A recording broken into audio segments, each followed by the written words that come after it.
l'eau, la terre, le feu,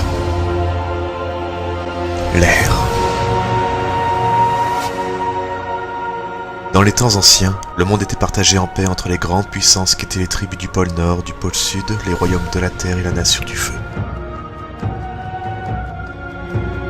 Mais cette dernière décida de prendre le pouvoir et de gouverner le monde.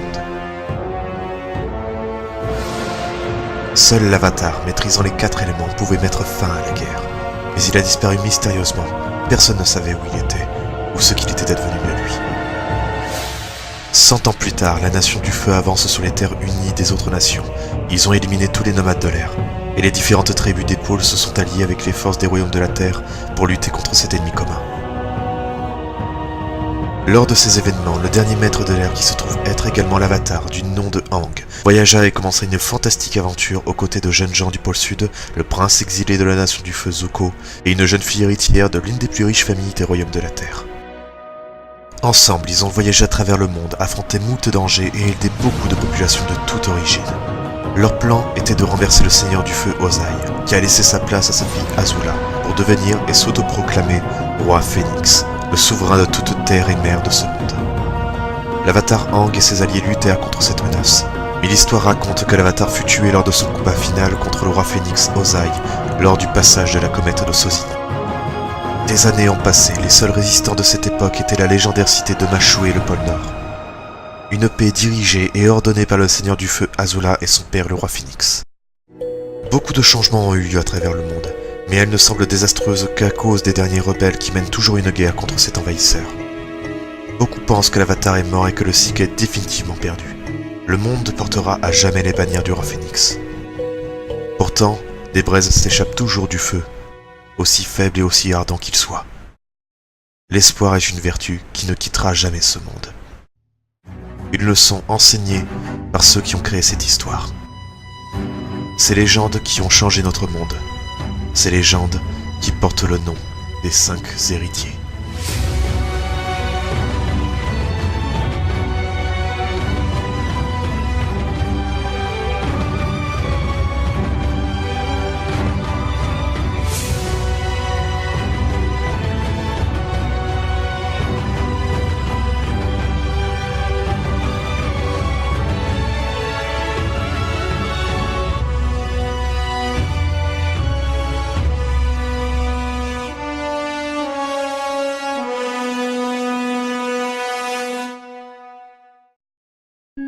Bonjour à toutes et à tous et bienvenue dans cette vidéo explicative de ma prochaine campagne JDR de Avatar Héritage.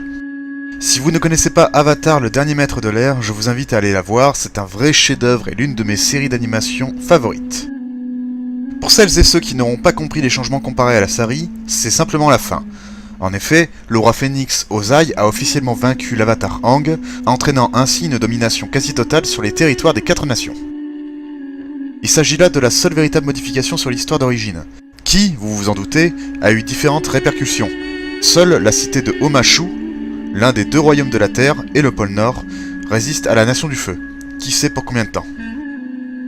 Le scénario et les règles du JDR sont inventés par moi, mais fortement inspirés de différentes règles existantes, telles que celles de Aventure, Nullbug, Pathfinder, etc. Il s'agit d'un système très simple, que l'on peut énormément modifier et influencer selon les choix scénaristiques et autres. On dispose ici d'un système pour la création de personnages, pour les combats, pour l'environnement, les compétences, les capacités de maîtrise, etc. Les joueurs disposent de jets de dés à faire.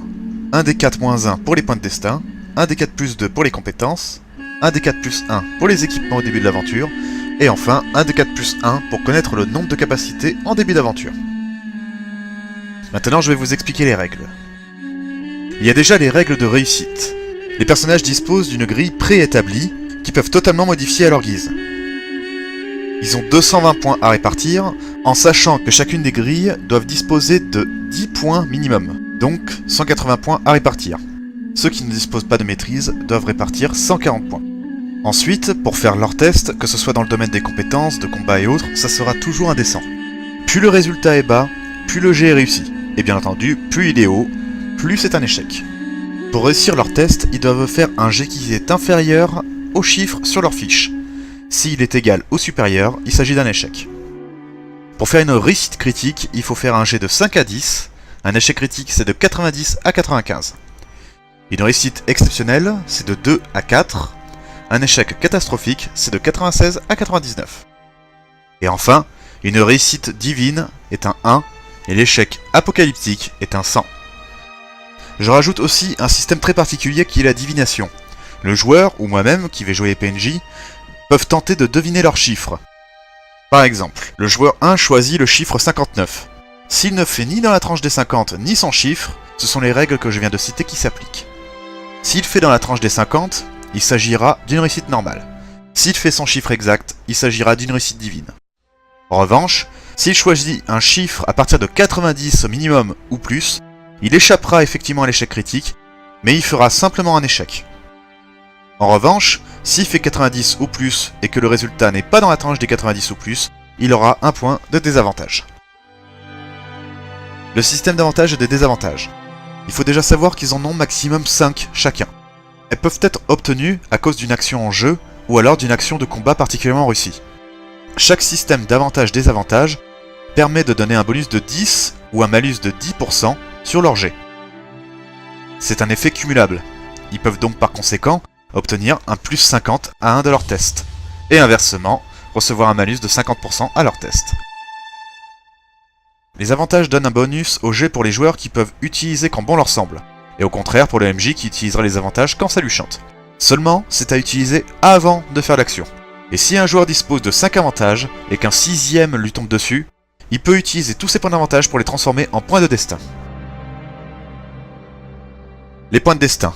Tout comme les points d'avantage, ils doivent être activés avant l'action et sous proposition aussi bien du joueur que du MJ. Elle permet différents miracles, sauvetage de joueurs, PNJ, annulation de catastrophes, etc. Les postures, très importantes dans le domaine des combats. Si un joueur décide d'avoir la posture offensive, il aura un bonus de plus 25% dans ses attaques, mais il disposera d'un malus de 15% en défense. En neutre, il aura un bonus de 15% aussi bien en attaque qu'en défense, etc. Cela dit, ils ont une posture de base à chaque fois. Ils peuvent être bien entendu changer quand bon leur semble, mais il faut toujours prévenir le MJ. Et changer de posture en milieu d'un combat coûtera toujours un point d'énergie. En fonction de l'origine et surtout de la maîtrise des joueurs, ils ont différents bonus. La maîtrise du feu dispose d'un bonus de plus 1 dans ses dégâts. Quant à la maîtrise de l'air, elle dispose d'un bonus de plus 1 dans ses défenses. La maîtrise de la terre dispose de plus 2 de points de vie, et la maîtrise de l'eau plus 2 d'énergie. Passons maintenant dans les règles du combat. Comme je l'ai dit précédemment, il faudra faire un dessin, la catégorie maîtrise, pour voir si l'attaque ou la défense échoue. Si le jet est réussi, il faudra donc faire un D6, ou plus selon la technique, et lancer pour connaître le niveau d'attaque ou de défense, afin de connaître le nombre de points de vie enlevés et ou le nombre de dégâts atténués, mais si le jet n'est pas réussi, il n'y a aucun test à faire. Par exemple, un PNJ qui attaque et réussit son jet et fait 4 points de dégâts. Le PNJ qui se défend donc réussira aussi son jet, mais fera 3 points. Par conséquent, le personnage qui se défend perdra donc un point de vie. Cela dit, il décide toujours de la technique à utiliser au tour. Par exemple, l'ennemi attaque le joueur 1, l'ennemi fera un jet de maîtrise. Le joueur décide donc de l'action à faire, soit une technique d'attaque, soit une technique de défense. Ensuite, chacun leur tour feront un jet pour connaître les scores. Cela permet donc de se défendre avec aussi bien des techniques d'attaque que des défenses. Les règles de l'environnement. Chaque jour dans le jeu disposera d'un dé d'environnement pour les joueurs ou MJ afin de définir la météo. Quand il s'agit d'une journée normale, les maîtres du feu disposent de plus 10% à leur test de maîtrise. Et quand il s'agit d'une nouvelle lune, c'est plus 20% pour la maîtrise de l'eau. Quand il fait nuit, si la lune est croissante, c'est plus 5% pour la maîtrise de l'eau. Si elle est à moitié, c'est plus 10%. À 3/4, plus 15%. Et la pleine lune, plus 20%. Le climat et la météo. Là, tout dépend du lieu. Les chances qu'il y ait une tempête ou de la pluie dans un désert ne sont pas les mêmes que dans une région tropicale.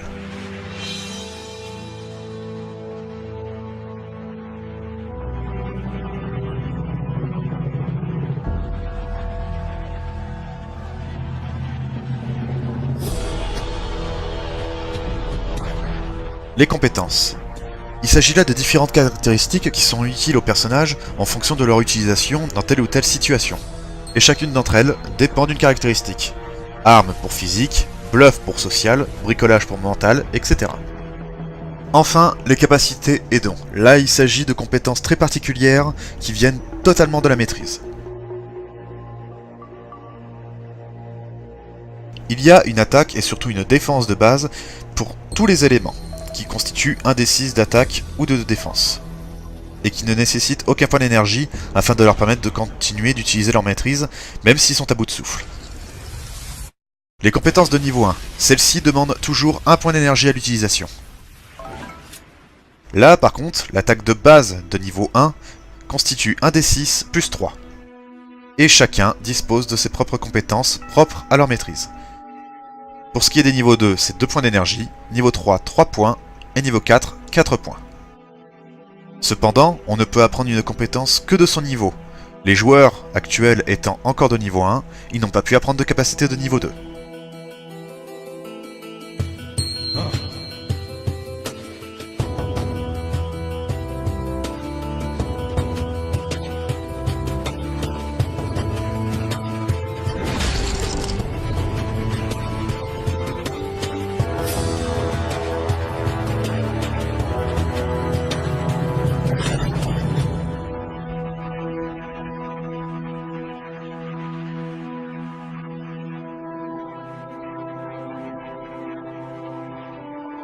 Le système d'équipement est une version simplifiée de celui de Pathfinder, aussi bien pour le matériel, location, repas, armes et armure.